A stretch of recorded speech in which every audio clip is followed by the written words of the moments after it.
बड़ी खबर पश्चिम बंगाल के हुगली से। हुगली जिले के सर्वोच्च न्यायालय के फैसले के बाद बांसबेरिया गैंजेस हाई स्कूल के 41 शिक्षकों में से 15 को अपनी नौकरी से हाथ धोना पड़ा। इस हिंदी माध्यम स्कूल में 2200 छात्र हैं जिन शिक्षकों की नौकरियां रद्द कर दी गई। वे जब स्कूल पहुंचे तो स्कूल प्रबंधन द्वारा उन्हें बताया गया कि 2016 पैनल के जितने भी शिक्षक भर्ती हुए हैं उनकी नौकरी रद्द कर दी गई है। सुप्रीम कोर्ट का फैसला सुनने के बाद कई शिक्षक शिक्षिका रो पड़े। उन्होंने दावा किया कि उन्हें पारदर्शिता के साथ नौकरी मिली है। प्रधानाध्यापक विशाल तिवारी ने बताया कि स्कूल में अध्यापन के अलावा विभिन्न सरकारी परियोजनाओं का कार्य भी शिक्षकों के बीच बटा हुआ है। ये कैसे काम करेगा? सोच रहा हूँ कि स्कूल कैसे चलेगा। हिंदी स्कूलों की संख्या कम है, इसलिए स्कूल में बहुत दबाव है। नौकरी गंवाने वाले शिक्षकों के लिए सवाल ये है कि योग्य लोगों की जगह अयोग्य लोगों को नौकरी क्यों दी जाए, और नौकरी से हटाना ही था तो अयोग्य योग्य की पहचान कर फैसला सुनाया जाता। পরীক্ষা দিয়েছিলেন, কি বলবেন এই যে রায়, মানে কতটা মানে কি হলো এই বিষয়টা? আমরা একদমই আশা করিনি যে এই রায়টা হবে, আজকে আমাদেরকে এই দিনটা দেখতে হবে। আমরা প্রচণ্ডভাবেই হোপফুল ছিলাম যে আমাদের চাকরি থাকবে, বিকজ আমরা আনটেন্টেড, আমাদের কোনো লিস্টে কোথাও নাম নেই। এই স্কুলে 14 জনের মধ্যে একজন আমাদের সার্ভিস কন্টিনিউশন নিয়ে আসে, ইন সার্ভিস ছিল। আজকে রায় অনুযায়ী তার চাকরিটা থাকবে, আর একজন আমাদের টেন্টেড আছে ক্যান্ডিডেট, তার চাকরিটা তো অবভিয়াসলি থাকছে না। আমরা 12 জন কী করলাম? আমাদের 12 জন অ্যাকর্ডিং টু দ্য অর্ডার, মানে যেটুকু শোনা গেছে সকালে 10:30 থেকে, সেই 10:30টার অর্ডারে কিন্তু এটা বলা হয়েছে যে যারা টেন্টেড তাদেরকে টাকা ফেরত দিতে হবে। তো সেই রায়ই বলে দিচ্ছে যে বাকিদেরকে টাকা ফেরত দিতে হবে না, তার মানে তারা টেন্টেড নয়, তারা দোষী নয়। তো সেই দোষী নয়, তাও তাদের চাকরিটা গেল কেন? আজকে আমরা 6 বছর ধরে আজকে এই চাকরিটা করছি। কত লোকের লোন আছে, কতজন বিয়ে করেছে এই চাকরিটা পাওয়ার পরে, তাদের ছোট ছোট বাচ্চা আছে, কতজন ডিভোর্সড, কতজন সিঙ্গেল মাদার, তারা সংসারটা একা চালাচ্ছে, কতজন আছে একজন, তার বাবা মা ছেলে মেয়ে সবাইকে নিয়ে, স্ত্রী সবাইকে নিয়ে সংসার চালাচ্ছে। তো আমাদের হঠাৎ করে আজকে যে সকালে 10:30টার অর্ডারে জানা গেল যে আমাদের চাকরিটা নেই, আমাদের কি হবে? আজকে আমরা অনেকেই অন্য চাকরি পেয়েও সেই চাকরিটা করিনি। অ্যাপয়েন্টমেন্ট লেটার, আমার নিজের অ্যাপয়েন্টমেন্ট লেটার আছে অন্য চাকরি, কিন্তু আমি সেই চাকরিটা করিনি, কারণ এই চাকরিটা আমি বেটার ফিল করেছিলাম তখন। আজকে ও আছে যে অন্য চাকরি করেনি, ইন্টারভিউ দিতে যায়নি, এরকম তো অনেকেই আছে আমরা। তা আমাদের ক্ষতিটা কোথায়? আমাদের আজকে এই রায়ের জন্য যে দিনটা দেখতে হলো, সেটা কোনো রকমভাবেই আমরা আশা করিনি। আজকে রায় দানের আগের মুহূর্তেও আমরা আশাবাদী ছিলাম যে আমাদের কিছু হবে না, বিকজ আমরা অনেস্ট। কিন্তু আজকে দেখা যাচ্ছে যে আজকে এই রায়ের জন্য আমরা হঠাৎ করে দিশেহারা হয়ে পড়লাম, আমাদেরকে আবার পরীক্ষা দিতে হবে। সেই পরীক্ষা দিতে হবে বলে আমরা মানে দুঃখ পাচ্ছি সেটা নয়, কিন্তু পরীক্ষাটা কেন দিতে হবে? আজকে আমরা বাকিদের সাথে আবার কেন নিজেদেরকে প্রমাণ করব? আজকে এখানে অনেকেই আছে যারা আপারে পেয়েছিল, আপার প্রাইমারিতে পেয়েছিল, তারা যায়নি সেখানে। যারা অনেকেই আছে যারা আগের 2012 RLSC পরীক্ষাতে তারা মানে ছিল টেট কোয়ালিফাইড, ওটাতে জয়েন না করে পরে এটাতে আবার জয়েন করেছে, হয়তো যে সেটাকে মেন সাবজেক্টে পাইনি। তো আমরা তো বারবার নিজেদেরকে প্রুভ করেছি, আর কতবার করব? বিগত 1 বছর ধরে 22 এপ্রিল 2024 থেকে আমরা এরকম মানসিক নির্যাতন সহ্য করছি, আজকেও সহ্য করছি, আর আগামী দিনগুলোতেও সহ্য করতে হবে। আজকে আমাদের মধ্যে যদি কারোর কোনো ক্ষতি হয়, তার দায়িত্বটা কে নেবে? সরকার নেবে, কোর্ট নেবে, SSC নেবে, না জনগণ নেবে? কারণ আমরা তো সবার মানে painted in the same brush হয়ে গেলাম। আমাদেরকে সবার কাছে জবাবদিহি করতে হবে যে আমরা টেন্টেড না আনটেন্টেড।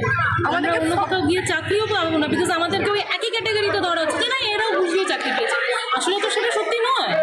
আমরা নিজেরা খেটে নিজেদের যোগ্যতায় চাকরি পেয়েছি, কিছু একটা পার্সেন্টেজের জন্য আজকে আমাদেরকেও পথে বসতে হচ্ছে। আজকে কিন্তু 25,000-এর চাকরি যায়নি। আমার মতে, আমার এটা পার্সোনাল ওপিনিয়ন, যে আমার মতে 7,000-এর জন্য আমাদের বাকি 17,000-এর বলিটা পড়লো। আজকে 25,000-এর চাকরি যায়নি, আজকে 17,000-এর চাকরি আছে। দোষী করবেন আপনারা? দোষী আমরা কি বলার? আমরা বলা আমি নই, আমরা শুধু জানি বিশ্বাস রেখেছিলাম তাহলে একমাত্র রাস্তা, this is the only way, if segregation is possible, তাহলে panel will not be cancelled. তাহলে ওই ভরসা আমরা রেখেছিলাম। তো SSC যথাযথ সেগ্রিগেশনের জন্য ওরা কাগজপত্র দিয়েছিল, তো আমাদের দেখার ব্যাপার না, এটা সাব জুডিশিয়াল ম্যাটার ছিল। আমরা অনেক আন্দোলন করেছি। আমরা 25 তারিখেও আমরা ধর্মতলা ওয়াই চ্যানেল, মানে 25 তারিখ থেকে আমরা আন্দোলন করলাম। লাস্ট 1 মাস ধরে আমরা ওয়াই চ্যানেলে রাত দিন দুপুর আমরা আন্দোলন করেছি।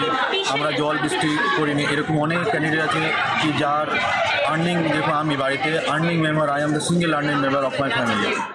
My father is retirement person. তারপরে এবার আমি কী করে সংসারটা কী করে আমি লিড করে নেব।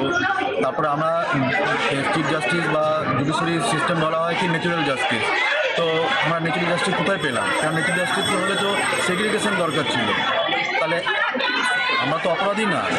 তো আমাদের এটাই মুখ্যমন্ত্রীর কাছেও আবেদন, সরকারের কাছেও আবেদন, আর চিফ জাস্টিসের কাছেও আবেদন কি আমাদেরকে আরেকবার পুনর্বিবেচনা করে ভাবা হোক, ম্যাটারটাকে রিভিউ করা হবে। আপনি বলতে চান? হ্যাঁ, জিনিসটাকে ম্যাটারটাকে রিভিউ করা হোক, কেননা মানুষই ঠিক করে, মানুষই ভুল করে। এবার যিনি জাজ দিয়েছেন উনি চিফ জাস্টিস, উনি যদি ওটাকে দিতে পারেন তো ওনার পাওয়ার আছে ওনাকে রিভিউ করার, সংবিধানে আছে। আমার নাম অরিন্দম সিং। স্যালারি ফেরত দিতে হবে, প্লাস তারা যে রি এক্সাম হবে ওখানে বসতে পারবে না। তো according to his own judgement উনি তো নিজে জানছেন যে ক্যান্ডিডেট কে, আনটেন্টেড কে। যখন এই সেগ্রিগেশনটা ওখানেই পসিবল, কেন তিনি কোন ইয়েতে উনি বলে দিলেন যে না আনটেন্টেড ক্যান্ডিডেটসেরও আর চাকরি থাকছে না, ওরাও এদের সাথে বাতিল হয়ে গেল? এটা তো ঠিক নয়। এটা কোথাকার বিচার? আমরা বিচার কোথায় পেলাম? বিচার ব্যবস্থার ওপর কি আস্থা থাকছে না?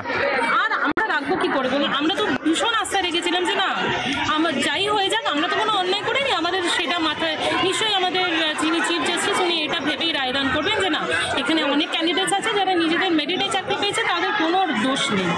আজকে একটা স্মল পার্সেন্টেজ অফ ক্যান্ডিডেটসের জন্য যারা এরকম দোষে এরকম কারাপ্টেড ওয়েতে ঢুকেছে, শুধু তাদের জন্য আমরাও সাফার করছি without any fault of hours. Court তো বহুবার তারা টেন্টেড নয়। দেখুন সেটা তো আর আমাদের দিনের কথা নয়, একটা সিম্পল অ্যাডভার্টাইজমেন্ট, পাবলিক অ্যাডভার্টাইজমেন্ট বেরিয়েছে, সেই অ্যাডভার্টাইজমেন্ট দেখে আমরা অ্যাপ্লাই করেছি।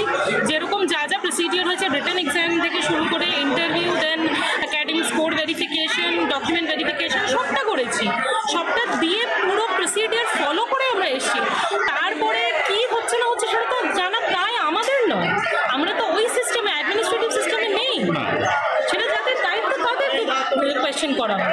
Why are we suffering because of that? Teaching staff কম ছিল, এই 14 জন যাওয়াতে আমাদের লোড অনেক গুণ বেড়ে যাবে।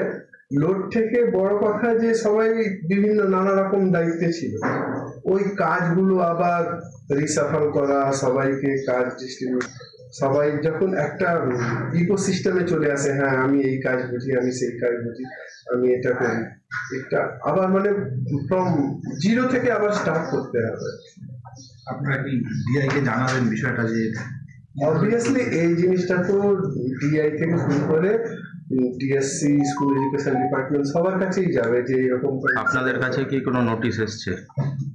টিল নাও এখনো অবধি আমাদের কোনো নোটিশ পাইনি। মনে হচ্ছে বিকালবেলা কিছু না কিছু আসবে, কেন যারা এই 14 জন কাল থেকে কিভাবে কন্টিনিউ করবে কি করবে না, বা what will be the specific decision, I don't know. And এটা খুব তাড়াতাড়ি আসবে মনে হচ্ছে। এরকম তো অনেক ক্লাস আছে, তাহলে এই নিয়ে তো আমাদের খুব চিন্তা আছে, যে কোনো ভাবে হোক আমরা ম্যানেজ করব, but managing is something different from conducting in a very good situation. কোনো কিছুকে ম্যানেজ করা আর সুস্থভাবে চালিয়ে নিয়ে যাওয়ার মধ্যে তো ডিফারেন্স থাকে। আমরা যে কোনো ভাবে ম্যানেজ করব। এই 14 জনের সাথে একান্ত বলনি। হ্যাঁ, তারা এসেছিল, স্যাটারডে এসেছিল। আমি বললাম যে এটা একটা bad chapter, life is not a bad thing. তোমাদের তো কেউ ট্যালেন্ট নিয়ে যায়নি, তো চাকরি আছে। B hopeful, keep your patience. দেখো আগামী দিনে কি আসে, work on your strength. Life is all Hopes. ভালো কিছু তো নিশ্চয়ই জীবনে আছে। আপনার নাম? আমার নাম Vishal Tiwari, headmaster of Bansberia girls high school.